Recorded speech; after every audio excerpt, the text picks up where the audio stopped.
அப்பா! பொங்கல் அன்னைக்கு பொங்குறத கேஸ்லேருந்து க்ளீன் பண்ணுறதுக்குள்ளே போதும் போதும்னு ஆயிரும் அப்படின்னு சொல்கிற ஆள் நான் கிடையாது. ஏன்னா மாசத்துல 4 நாள் பால் வாங்கி டீ போட்டாலும் 4 நாளும் வீட்டில் பால் பொங்கிரும். அவ்வளோ நேரம் நின்றுருப்பேன். அப்போ தான் ஏதாவது திரும்பியிருப்போன்ற மாதிரி இருக்கும். பொங்கிருவாங்க. இன்னைக்கு மாட்டுப் பொங்கல். எப்பயும் போல் காலையில் எந்திரிச்ச உடனே ஹாப்பி பர்த்டேன்னு யார்கிட்டயாவது சொல்லலைன்னா நம்மளுக்கு அன்றைக்கி பொழுதே விடிஞ்ச மாதிரி இருக்காது மாட்டுப் பொங்கல் அன்னைக்கு.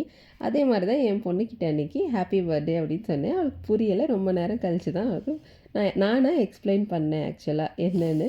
அப்புறம் அம்மா அப்படின்னு சொல்லிட்டு இருந்தா. நேற்று பொங்கலுக்கு கொஞ்சம் வேலை இருந்ததுனால இன்றைக்கி மறுநாளே ஸ்கூல் எங்களுக்கு சட்டு சட்டுன்னு வேலை பார்க்கணுன்னால சேமியா உப்புமா பண்ணேன். ராகி சேமியாவை தண்ணியில் நனைச்சி எடுத்துட்டு அதை ஸ்டீம் பண்ணிவிட்டு உப்புமா மாதிரி பண்ணிட்டேன். கொஞ்சமாக எடுத்து வச்சு புட்டு பண்ணணும்னு வச்சுருக்கேன்.